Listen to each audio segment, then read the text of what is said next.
Hello అండి, welcome to our channel. అందరికీ నమస్తే. ఈరోజు నేను శ్రావణ మాసం సందర్భంగా వరలక్ష్మి వ్రతం ఎప్పుడు చేసుకోవాలి, ఎలా చేసుకోవాలి అనే దాని గురించి చెప్పడానికి మీ ముందుకు వచ్చేసాను. శ్రావణ మాసంలో పౌర్ణమికి ముందుగా వచ్చే శుక్రవారం అమ్మవారిని వరలక్ష్మి రూపంలో కొలుచుకుంటాం. అనివార్య కారణాలతో ఈ రోజున కుదరకపోతే మాసంలోని ఇతర శుక్రవారాలలో ఈ వ్రతాన్ని ఆచరించవచ్చని పండితులు చెబుతున్నారు.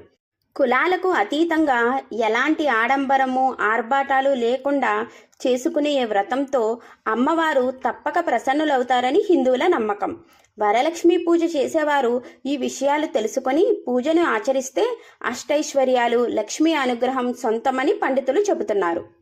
పూజ ఎలా చేయాలి? వరలక్ష్మి వ్రతానికి ముందు రోజు ఇంటిని, పూజ గదిని శుభ్రం చేసుకోవాలి. ఇంటి గుమ్మాలకు పసుపు కుంకుమలను అలంకరించుకోవాలి.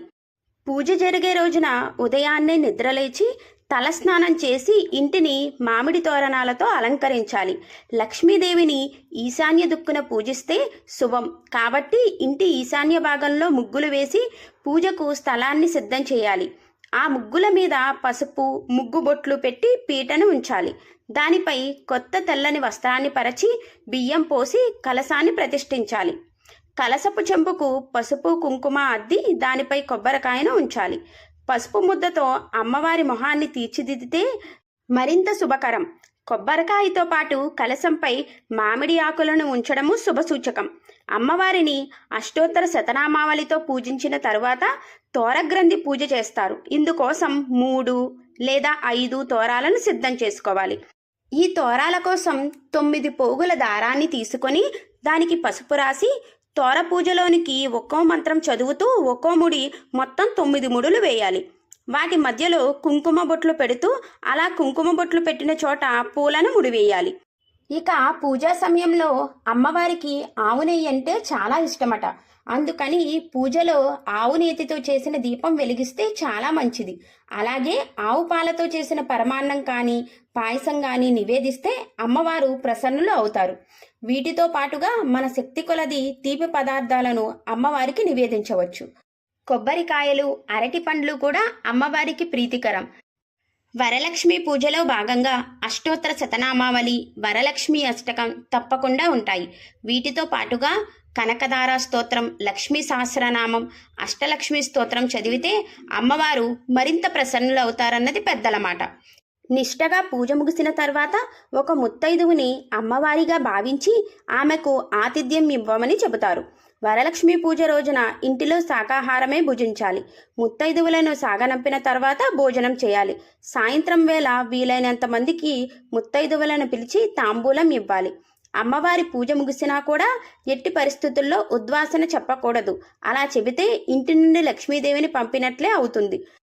కలశానికి ఇరువైపులా ఏనుగుల ప్రతిమలను పెట్టడం మరిచిపోకూడదు. ఏనుగుల ప్రతిమలు లేని పక్షంలో ఏనుగు రూపంలోని పసుపు ముద్దలు కానీ పసుపు కొమ్ములను కానీ అమ్మవారికి అభిముఖంగా నిలపాలి. వరలక్ష్మి వ్రతం రోజున ఉపవాసం కానీ జాగరణ కానీ ఉండాలన్న ఖచ్చితమైన నియమం లేదు. కానీ పూజ ముగిసే వరకు ఎలాంటి ఆహారం తీసుకోకూడదు. అమ్మవారికి పెట్టే నైవేద్యాలు శనగలు ఎందుకు అంత ప్రత్యేకము?